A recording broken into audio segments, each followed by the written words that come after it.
PCC से पधारे हुए जिले के इस प्रोग्राम के प्रभारी आदरणीय राम सिंह बिहार साहब, कांग्रेस पार्टी के जिला अध्यक्ष भाई गफूर अहमद जी, कांग्रेस पार्टी के शिव के ब्लॉक अध्यक्ष इलमदीन जी,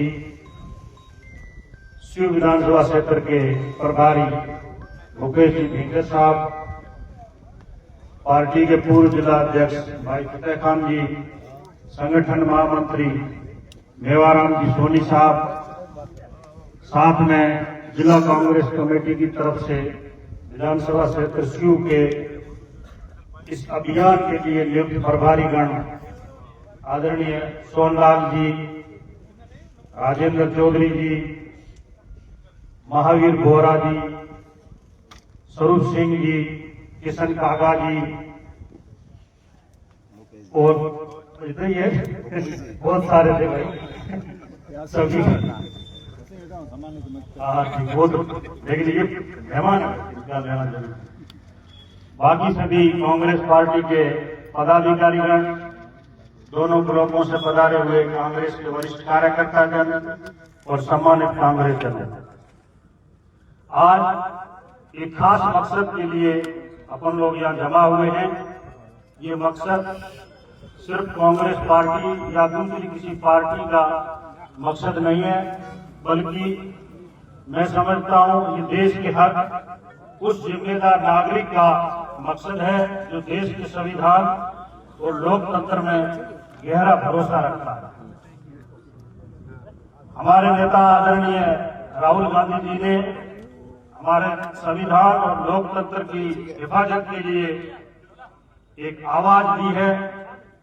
उसी आवाज को बुलंद करने के लिए आज सब हम यहाँ हैं और उस आवाज का नाम है वोट चोर गद्दी चोर। जैसा कि आप सब जानते हैं, 2014 के इलेक्शन का वो दौर जिस वक्त भारतीय जनता पार्टी के लोगों ने देश की जनता को झूठे वादे और अनगिनत जुमलों से गुमराह कर सत्ता हासिल की थी, और उसके बाद का उनके 5 साल का जो कार्यकाल था वो सबके सामने था। नोटबंदी जिससे देश में बड़ी अफरा तफरी रही, कई महीनों तक जीएसटी जिसको आज तक कोई नहीं समझ पाया टैक्स कब देना है, कितनी बार देना है और उसका हिसाब कैसे रखा जाए। फिर 2019 के टाइम में उनको 5 साल का हिसाब देना था, लेकिन देश ने पुलवामा के अटैक जैसा एक दस्त झेला और देश की सेना की वीरता को आड़ बनाकर उन्होंने फिर से भावनात्मक रूप से लोगों को प्रभाव में लाके सत्ता फिर हासिल कर ली। उस वक्त के 5 साल के कार्यकाल में भी एक तरह से कोरोना का काल आया, उसमें भी न कोई नीति थी, न कोई नियत थी, न कोई व्यवस्था थी, लाखों लोग मारे गए, वो आप सबने देखे। फिर जब 2024 में उनसे फिर हिसाब का टाइम आया, इस बार उनके पास वोट चोरी के अलावा कोई हथियार नहीं था। उसको उन्होंने साधन बनाया और उस वोट चोरी के जरिए वो सत्ता पर फिर पहुंच गए। इस बात को सम्मानित राहुल गांधी जी ने अच्छे तरीके से सबूतों के साथ देश के सामने रखा कि किस तरह से उन्होंने वोट चोरी को अंजाम दिया है। वो सिलसिलेवार सारी घटनाएं और उदाहरण देश के सामने आए। लोकतंत्र में लोकतंत्र की जो नींव है वो अपने आप में वोट ही कहा जाता है।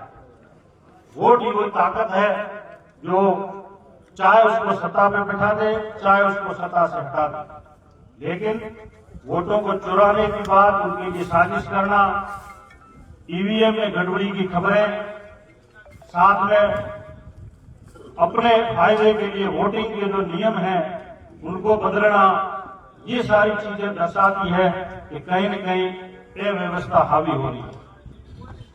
तो मेरा कहने का मतलब इन सारी चीजों से चुनाव आयोग की ईमानदारी और निष्पक्षता है, उस पर भी सवाल उठ रहे हैं।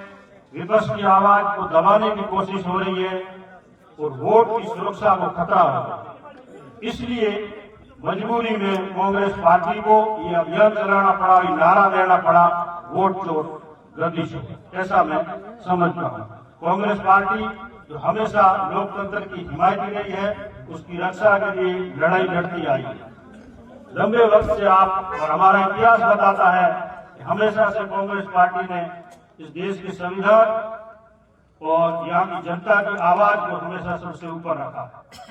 उसी को ध्यान में रखते हुए आज फिर संविधान, लोकतंत्र और जनता की आवाज का फिर से हमला हो रहा है। उसमें लोकतंत्र को कमजोर करने की कोशिश की जा रही है।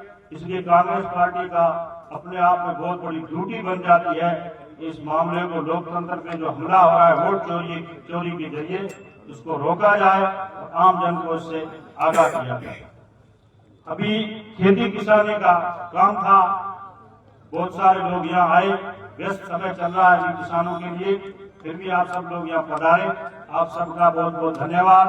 हमारे प्रभारीगण जो जिले से नियुक्त है या पीसीसी से नियुक्त है वो भी यहाँ पधारे, इन सब का भी आभार धन्यवाद। जिले के पदाधिकारीगण कांग्रेस कमेटी के वो भी यहाँ पधारे, उन सबका भी धन्यवाद। सभी का विशेष रूप से आभार धन्यवाद।